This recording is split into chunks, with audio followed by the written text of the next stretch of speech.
Com o presidente Lula também os ataques têm período temporário para durar? Não, até o final do ano, se o senhor foi eleito? Em 2022, fiz duros ataques contra ele. Depois você pode olhar no meu histórico de rede social, eu não me levanto mais. Passou a eleição.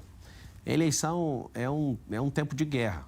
Acabou a eleição, tem que ir para o tempo de paz. Esses candidatos usam o tempo que eles têm, né, para me vincular com o PCC. Eu nem sei quem é esse povo, pra você ter uma noção. Mas usaram aí o rádio, você ouviu bastante, usando dinheiro público para fazer propaganda enganosa. Inclusive, não vote em candidatos que usam dinheiro público. Mais de 120 milhões.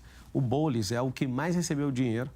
Inclusive, tem alguém querendo combater a fome, que é o presidente Lula, mas colocou 30 milhões aí para a campanha do Boulos. Ou seja, gente passando fome, a gente triturando 100 milhões de reais para fazer propaganda enganosa. Acabou o período eleitoral, a gente acaba a guerra. A eleição é uma guerra. E quem for mais firme e mais resistente vence essa eleição. Precisa ser guerra mesmo? O foco não deveria ser discussão de propostas para esses problemas que a população enfrenta todo dia, Você sabe quantos candidatos Fila para a saúde. Você sabe quantos candidatos são? São muitos candidatos aqui em São Paulo. São 5 que estão competitivos. Pois é, não, são 10. Só que 9, né? Porque tiraram o Haddad do DC. E é o seguinte... Você quer ficar realmente ouvindo proposta de 9 candidatos ou você quer saber se eles aguentam o tranco? Se eles são verdadeiros, se eles são resistentes, se eles são resilientes, se eles têm presença de comando, se essa pessoa tem espírito de liderança, se a pessoa pagou quantos milhões em impostos, se essa pessoa é geradora de renda, se essa pessoa muda a mentalidade. Você está vendo a versão pior de cada um e está vendo também a versão boa de cada um e você vai escolher de acordo com a pessoa, porque papel mostra tudo. Mas é uma guerra que mostra isso ou é o posto de saúde, a proposta para a escola, para o asfalto, para o saneamento, enfim, para problemas reais que a população está enfrentando? Sim, são 12 milhões de pessoas. Pega 800 especialistas. Esse nível a gente não viu nas últimas campanhas aqui em São Paulo, na Prefeitura de São Paulo, 4 anos atrás. Legal. Uma coisa inédita. E é por isso que a proposta que foi aprovada, que é a do Bruno Covas, não foi concluída quase nada. Menos de 15% do programa que foi proposto, não tinha baixaria, não tinha ninguém falando a verdade, e a prova disso é que não foi concluído quase nada do programa. Ou seja, você quer ouvir proposta ou você quer saber se o candidato que você está votando aguenta o tranco? É agredido em rede nacional e não revida. Tem inteligência emocional para apanhar e segurar firme e falar, eu tô por você. Eu fiz um compromisso com um garoto lá do Jardim Rosana, o Theo, esse relógio ele me deu, lá na feira do Jardim Rosana, ali no Campo Limpo, na Zona Sul. E eu falei que esse governo seria das crianças e dos mais pobres. E eu quero te falar, Theo, você vai estar comigo no dia da eleição e você vai estar comigo no dia da posse, que eu fiz esse compromisso e nós vamos mudar essa cidade. Candidato, o senhor tem falado em enxugar a máquina pública, né? Essa é uma das suas bandeiras, tornando a prefeitura mais eficiente. Mas, ao mesmo tempo, o senhor quer triplicar o número de subprefeituras de 32 atualmente para 96. Como é que é possível enxugar a máquina pública, triplicando o número de subprefeituras? Você pega uma subprefeitura que tem 7 prédios, você já reduz para um prédio, você imagina. Tem subprefeitura que você tem que tirar um dia seu de trabalho para ficar indo em vários prédios. Vou fazer o cadastro aqui, eu vou para ali. Ou seja, a gente precisa de um. Por que 96? São 472 bairros na cidade de São Paulo, 1000 favelas e tem 96 distritos. Ter uma subprefeitura em cada distrito. Para quê? Para você, nessa capilarização, ter acesso à prefeitura. Todos os marqueteiros que ganham milhões agora na eleição, o que eles estão fazendo? Eles tratam você como patrão só no dia 6. Depois você fica esquecido. Eu quero tratar você como um cliente daqueles que eu sou nos grandes bancos aqui de São Paulo. Eu sou o cliente que todo mundo, eu nem preciso ir no banco, eu só preciso mandar uma mensagem para o gerente. Nós criaremos verdadeiramente o atendimento pelo celular e se você não conseguir ser atendido pelo celular, você vai ter no seu distrito.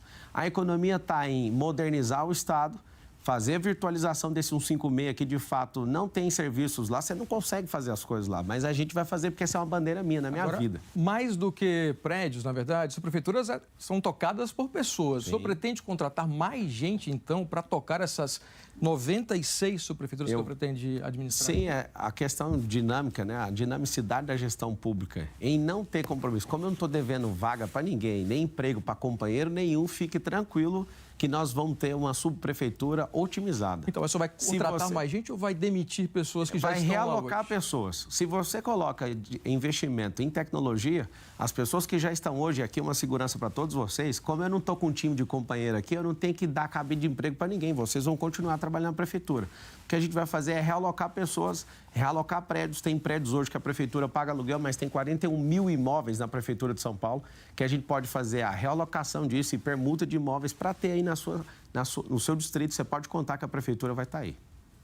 Candidato, queria falar sobre enchentes, que é um problema gravíssimo e histórico aqui em São Paulo, né? A gente está no período de seca agora, o problema é outro, queimada, poluição, calor muito grande. Agora, de acordo com a Defesa Civil, são mais de 800 mil pessoas vivendo em áreas de risco, tanto de deslizamento quanto de enchentes aqui na capital. Como é que o senhor planeja resolver essa questão de forma definitiva? Nós vamos criar um cinturão de empresas para gerar 2 milhões de empregos nas periferias. E o incentivo que a Prefeitura de São Paulo vai dar para essas empresas é que as empresas que tiver mais de 80% dos funcionários trabalhando e morando nesse mesmo bairro, elas vão receber incentivos, né, por parte da Prefeitura. Por que isso? Porque se tem um emprego, gera renda local. Segunda coisa, liberação fundiária. Nós temos um problema nas quebradas de São Paulo. Você não tem nem logradouro público, que sua correspondência nem chega aí. Então, nós vamos liberar isso, te dar a escritura. Fiz o compromisso lá em Heliópolis, com a senhora que me convidou para entrar na casa dela. Eu comi feijoada com ela e fiz uma promessa.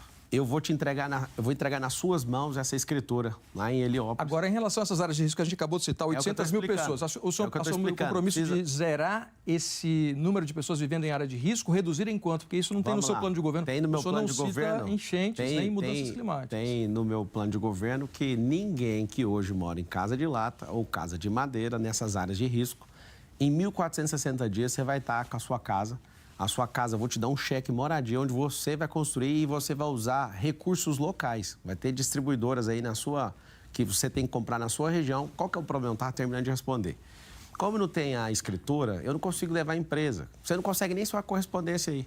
Esse vai ser o governo onde a gente vai promover e vai fazer um processo chamado desfavelização. No meu plano de governo está escrito comunidade forte. A comunidade vai ser forte com a cultura de vocês, mas favela significa ausência do Estado. E voltando no 28, agora no dia 6, faz o M, não esquece disso. No dia 28, no dia 6, você votar no número 28, que é o nosso, do Pablo Marçal, para servir você, você vai ter essa desfavelização acontecendo. Quanto é que isso vai custar, candidato? O que vai custar? Exatamente, colocar todo mundo, tirar das áreas de risco, né, e ter uma casa digna, como o senhor disse que vai ter até o final do seu eventual mandato. Não tem como a gente conseguir fazer isso se a gente não levar os empregos. Qual que é a ideia? As pessoas começam a ganhar R$3.000, elas vão embora da quebrada. Inclusive, você que não consegue dormir com batidão aí, né? Você trabalha a semana inteira e depois você tem que ir para o pancadão e ficar ali participando do pancadão. Nós vamos criar espaço onde a gente vai levar essas pessoas para lá para poder fazer evento. Eu sou a favor da cultura, mas não de tirar o sono do pobre e tirar o único investimento que a gente tem ali, que é a pessoa começa a prosperar e não coloca lá. Então, é o seguinte... Não é por parte da Prefeitura a abertura de empresa, mas é incentivo. Então, o incentivo de abrir empresa para fazer isso e gerar esses empregos é que vai gerar economia. Mas o senhor falou do cheque moradia. Eu queria só voltar a esse ponto, assim, quanto é que vai custar o cheque moradia para tirar todo mundo das áreas de risco em 4 anos? Eu não falei que vai tirar todo mundo em 4 anos. Eu falei sobre a casa de lata e casa de madeira. Não falei isso, eu sei que está falando isso. Casa de... Quem tem casa de tijolo vai continuar lá. Mesmo agora é o seguinte, qual que é o problema? Não, claro que não. O que a gente tem que fazer? Nós vamos pegar as áreas da Prefeitura de São Paulo, nós vamos fazer permuta com algumas áreas. Você está, às vezes, numa área de risco, essa área é uma invasão e ela está em disputa judicial. Para você saber, a Prefeitura de São Paulo não pode nem fazer o melhoramento público. O que a gente precisa fazer e não tem na Prefeitura de São Paulo hoje? Um metadado com todo o compilado de todas essas áreas. As áreas que a gente está em disputa judicial, eu me comprometo a entrar nessa situação, eu entendo o que você está passando, ninguém consegue resolver se não tiver um prefeito disposto a fazer isso. O que a gente precisa fazer?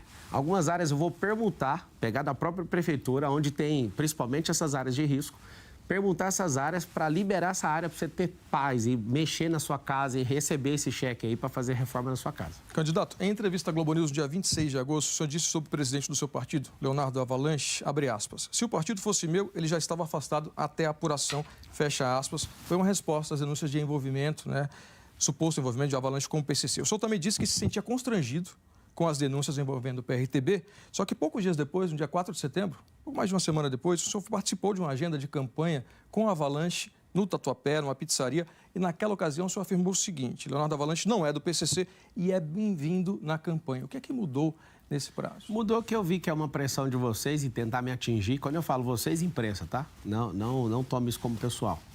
E pegaram uma gravação, né, e a gente não sabe o teor dessa gravação, ou a credibilidade dessa gravação, para tentar parar a minha candidatura. Não é que se não fosse eu, ninguém ia envolver ele nessas coisas. Eu conheci ele há pouco tempo. Eu tenho um grande sonho para o Brasil, que é todo mundo que quiser ser candidato não precisar de partido político, porque é um manicômio você conseguir chegar onde eu estou aqui, sem dinheiro público, sem coligação, sem dever nada para ninguém. Sobre o Avalanche, ele suportou todas as pressões para me manter nessa candidatura. Então, aqui, meu extremo respeito a ele. Se ele realmente faz parte de qualquer coisa ou cometeu qualquer crime, que pague, eu seria o primeiro a publicar e falar parabéns pela justiça que foi feita.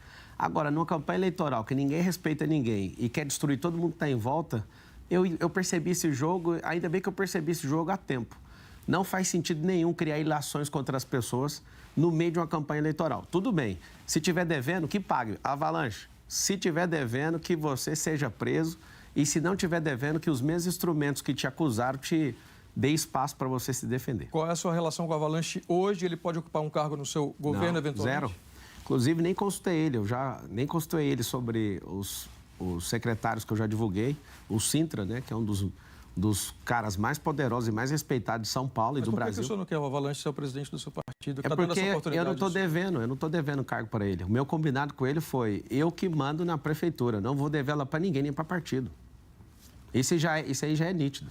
Vamos falar sobre outra questão aqui importantíssima, que é saúde, né? A fila de exames é muito grande. O senhor já disse que consegue zerar essa fila aí de espera por exames na capital em 18 semanas, inclusive com a contratação de serviços em hospitais particulares. É uma meta ambiciosa, mas que a gente já viu. João Dória, quando foi prefeito, governador, implantou o Corujão da Saúde, você não deve se lembrar. Essa fila diminuiu no primeiro momento, mas depois essa fila voltou. Qual seria a solução definitiva que o senhor apresenta para quem espera, né, dias e meses por um exame, por uma consulta e por uma cirurgia, por exemplo, aqui em São Paulo? Eu coloquei 18 semanas, mas já fizeram em 90 dias. E, de fato, voltou porque a política pública foi adotada e não teve continuidade. Inclusive, eu já anunciei, foi o primeiro aí dos candidatos, sabendo da viabilidade, né? E, de fato, a gente vai assumir a prefeitura de São Paulo.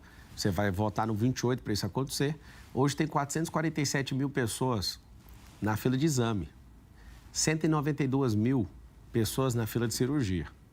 O que vai acontecer? Eu anunciei ontem o secretário de Saúde, que passou no processo seletivo e, né, caso tenha